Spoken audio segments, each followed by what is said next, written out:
ব্লগের জন্য রোজ কিছু না কিছু খরচা বেড়েই যাচ্ছে। ভালোই চলছিল, একটা বিপদ ঘটে গেল। দেখো কি হয়েছে।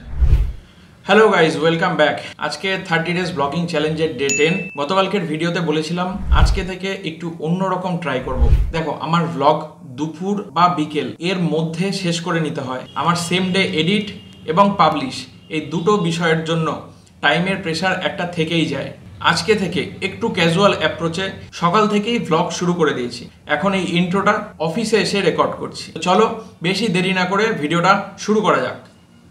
সকাল সকাল যাচ্ছি একজনের থেকে টাকা আদায় করতে। এ আবার কেমন কথা? এটাই ভাবছো তো?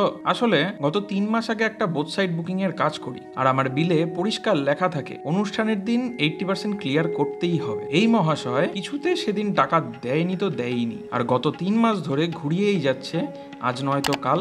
আসলে একবার যদি তুমি কাউকে কিছু বাকি দিয়ে দাও তাহলে তার বাহানার আর শেষ থাকে না। যাই হোক, অবশেষে 3 মাস পরে হলেও টাকাটা উদ্ধার করলাম। টাকা উদ্ধারের আনন্দে পেটে একটু খিদা পাচ্ছিল, আর আমাদের গোলবাজারে দারুণ একটা কচুরির দোকান আছে। ছুটলাম সেদিকে, গিয়ে দেখি এ তো বন্ধ। কি আর করা যাবে, মনটা একটু খারাপ হলো।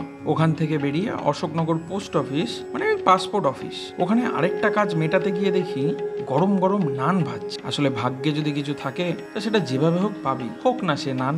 সকাল সকাল কয়েকটা নান খেয়ে মাথা এবং পেট দুটোই ঠান্ডা করলাম। ওখান থেকে বেরিয়ে সোজা অফিসে এসে কাজে বসে গেলাম।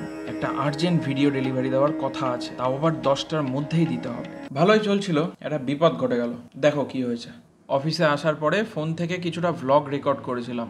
পুরো ফাইলটা কপি করে দেখছি ক্র্যাশ করে গেছে, একটুও কিচ্ছু নেই। আমি জানি না কি জন্য এটা হলো, বুঝতেও পারছি না। ফোনের দোষ নাকি মেমোরি কার্ডের দোষ, কিছুই বুঝতে পারছি না। তোমাদের যদি কোনো আইডিয়া থাকে তাহলে প্লিজ কমেন্টে জানিও।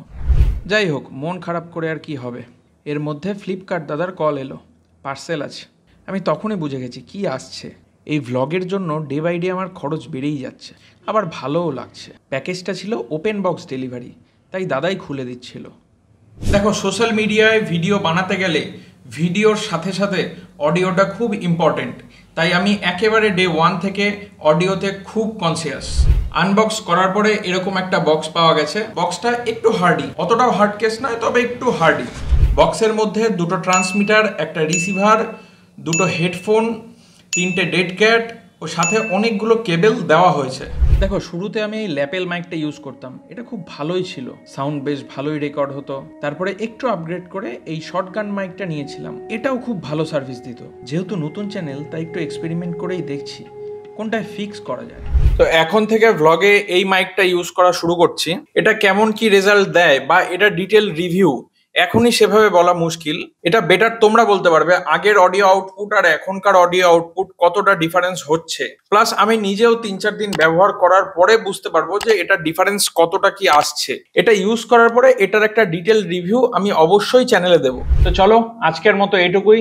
ভিডিও আর বড় করব না। যারা যারা চ্যানেল নতুন প্লিজ সাবস্ক্রাইব করে নিও। দেখা হচ্ছে আগামীকাল ডে 11-এ। ততক্ষণ সবাই সুস্থ থেকো, ভালো থেকো, টাটা।